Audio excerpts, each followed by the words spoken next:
Convidamos o advogado e professor Jacobi Fernandes.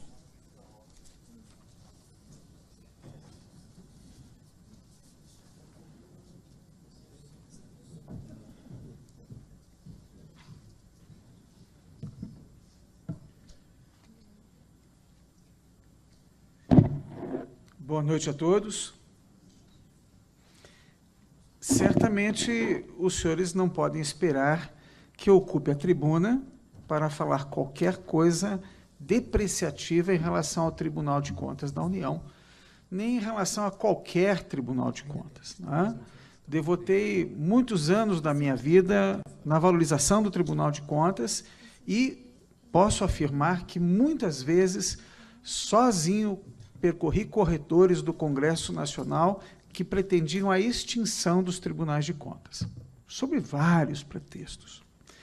Esse projeto de lei, a meu juízo, diferentemente de outros, e essa é a riqueza do diálogo público, e eu não posso deixar de saudar os ministros aqui presentes, né, o ministro Éder, o ministro Sherman e o ministro Marcos Benquerer, e a todos os senhores, sem fazer um registro importante de que estamos no debate de ideias. E essas ideias, com certeza, visam o aprimoramento da administração pública. E aí eu falarei, em especial, da origem do projeto. Veja, eu não posso conceber que dois grandes juristas brasileiros tenham emprestado a sua caneta para fazer a chave que vai liberar todos da Lava Jato. Os senhores acreditam que isso seria possível? Então vamos fazer um projeto de lei que vai tramitar escondido, ou como aqui foi dito, que escapou. Escapou do Ministério Público. E o Conselho Nacional do Ministério Público, que declara no seu portal que acompanhou durante 3 anos o projeto, escapou do Ministério Público. Não fomos ouvidos. Eu trouxe aqui o projeto de lei. Foram editados 5.000 exemplares e foram mandados a todas as maiores autoridades públicas do Brasil. Os senhores viram que até o doutor Odilon opinou com toda a qualificação que ele demonstrou aqui. Então, o senador Anastasia não fez esse projeto de lei escondido de ninguém. Ele fez esse projeto ouvindo todo mundo que podia ouvir. Então, essa é uma observação que eu quero começar colocando. Bem, alguns pontos que eu vou colocar com bastante objetividade em respeito aos senhores, eu até o adiantado da hora. Primeiro, não encontrei nenhuma inconstitucionalidade nesse projeto. Não vi nenhuma competência do Tribunal de Contas da União ser subtraída. Aí eu explico melhor, até em homenagem aos que me antecederam e ao valor que dou em especial ao aos ministros que falaram aqui antes. Para mim, seria inconstitucional se tivesse retirado qualquer das competências do Tribunal de Contas, do Ministério Público, do Judiciário. E esse projeto não fez isso. Segundo, também não encontrei nenhum dispositivo dizendo que quem roubou dinheiro público não precisa pagar mais.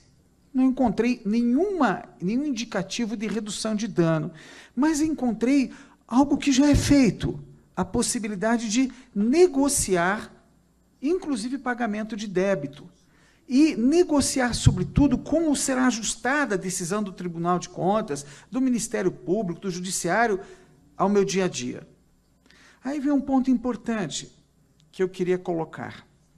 É o seguinte: todo o esforço que está se fazendo agora ao direito, inclusive os senhores perceberam, um dos maiores empreiteiros do Brasil passou muito tempo preso. Não vamos discutir se essa prisão foi válida ou não foi válida, mas há um esforço para salvar o investimento nacional dessa empresa.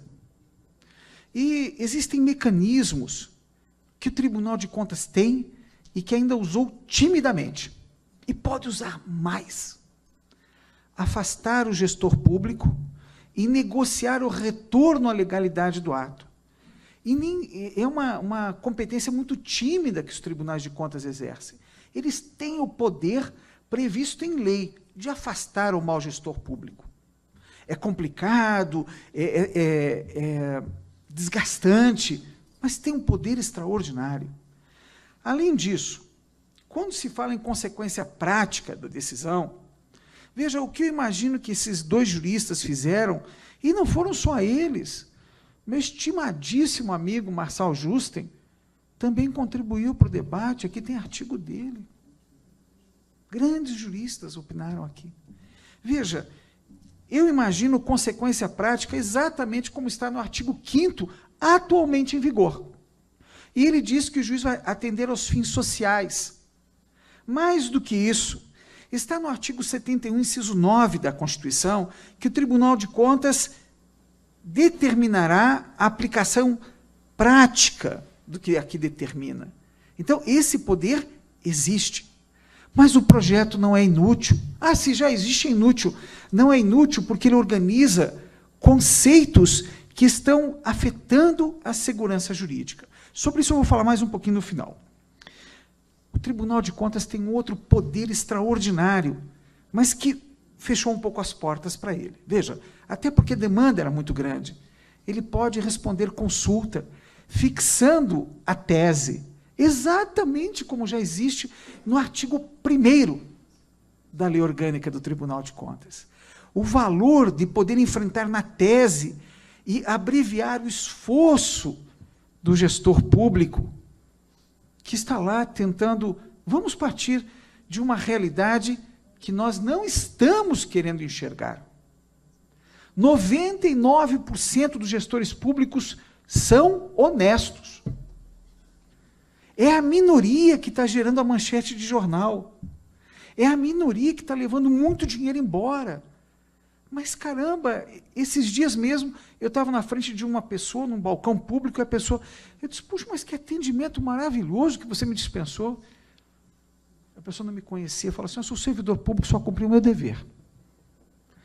Quantos pensam assim? Talvez tenha toneladas, mas eles não dão mídia. E se não dá mídia, não vale. Nós estamos valorizando mais a denúncia do que a defesa.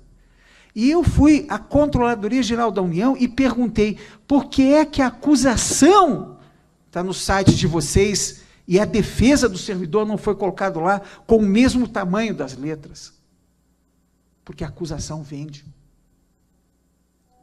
E talvez vocês não tenham a condição de perceber, nem isso me autorizaria a fazer qualquer crítica ao controlador, mas às vezes receber um servidor que é honesto, não tem como pagar sequer a defesa, e eu me virar para ele e dizer, não se preocupe, olha só, lá no portal da AGU, da Advocacia Geral da União, você é servidor público federal, você tem direito a requerer a defesa por advogados da União. Já funciona assim. Se você quiser, você pode reunir suas economias, podemos conversar sobre honorários advocatícios, mas já tem mecanismos de defesa, e eles precisam mais. E veja, eu não estou falando que foi acusado injustamente, eu estou falando que foi acusado, e que tem que fazer uma defesa, e que a defesa será organizada exatamente de acordo com a boa técnica processual. O Código de Processo Civil prevê a aplicação no direito administrativo e nas instâncias administrativas. E é uma luta, inclusive, que o Tribunal de Contas ainda não terminou, porque ele está tentando adaptar as suas normas ao Código de Processo Civil. Outro ponto que seria importante nós colocarmos é a questão de propor ação de responsabilidade. Veja, todos nós estamos trabalhando, e aqui eu queria render uma homenagem a uma estudiosa do direito lá do Tribunal de Contas de Rondônia, Claire Teles. Ela pensou numa ideia que nós não pensamos ainda. Implantar no Tribunal de Contas o incidente de demandas repetitivas. Poxa, isso seria ótimo para os casos de aposentadoria. E a gente trabalharia nessa tese, e todo mundo saberia de antemão. E veja, aqui está colocado mecanismos para aperfeiçoar a gestão. Outra questão. Foi colocada aqui a questão de dolo genérico, a responsabilidade objetiva do gestor. A norma manda considerar o dolo, o erro grosseiro.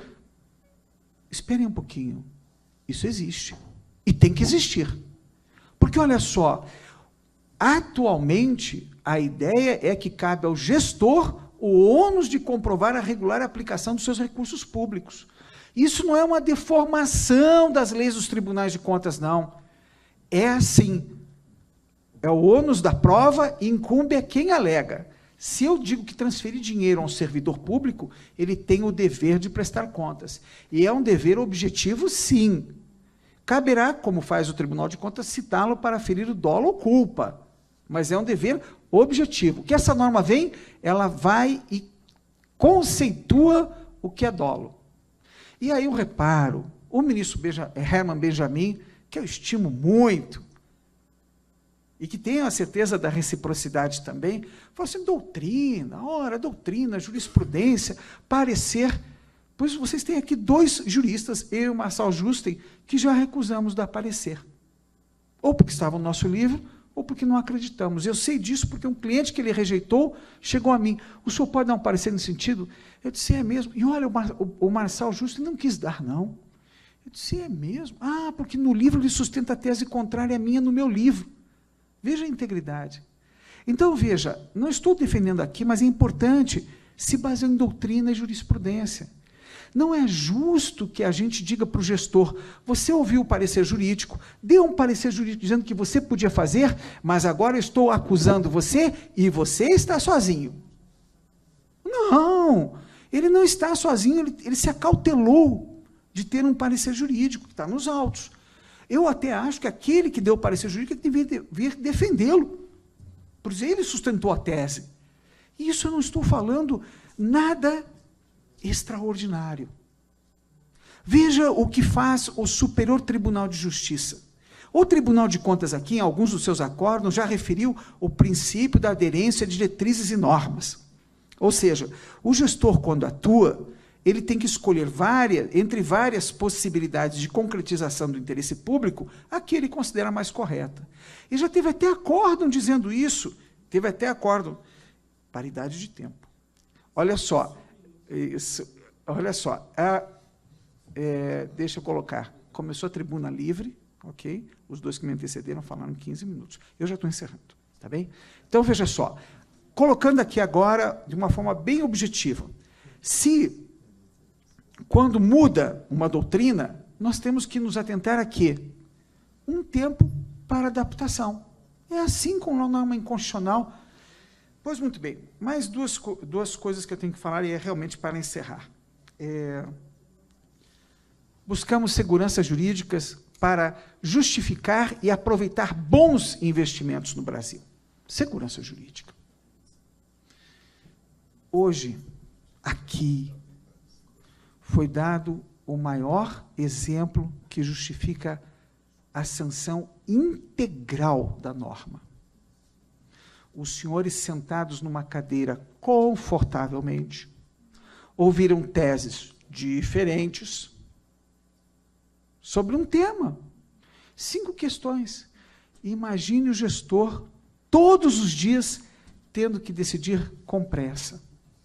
Será que o princípio da segurança jurídica, ou as teses jurídicas apresentadas, não tem que ser consideradas no momento em que ele decide? Então, acho que esse projeto, eu queria colocar aqui de uma forma diferente. Alguém, assim, por um descuido da linguagem, falou assim, puxa, eu não fui ouvido. E eu acho que, por isso, o projeto tem que ser vetado. Foi um descuido de linguagem. Os legítimos representantes do povo não são o WhatsApp, nem a televisão. Os legítimos representantes do povo estão logo ali. Eles aprovaram um projeto de lei. E eu queria dizer que, quinta-feira, quando os senhores acordarem, pode ser que o projeto tenha sido vetado integralmente, nada muda, mas tivemos o compromisso aqui dos ministros. Se for vetado integralmente, o TCU vai estar de braços abertos para tentar construir uma solução. Foi o que falou o ministro Sherman, o ministro Éder de Oliveira, de braços abertos para tentar construir alguma coisa melhor. Se ele não for vetado, nós precisamos ter a mesma disposição para tentar aplicar bem essa lei. Só isso. Tentar aplicar bem essa lei e, com todas as ferramentas, tentar melhorar o país. Desculpa o excesso de tempo, muito obrigado.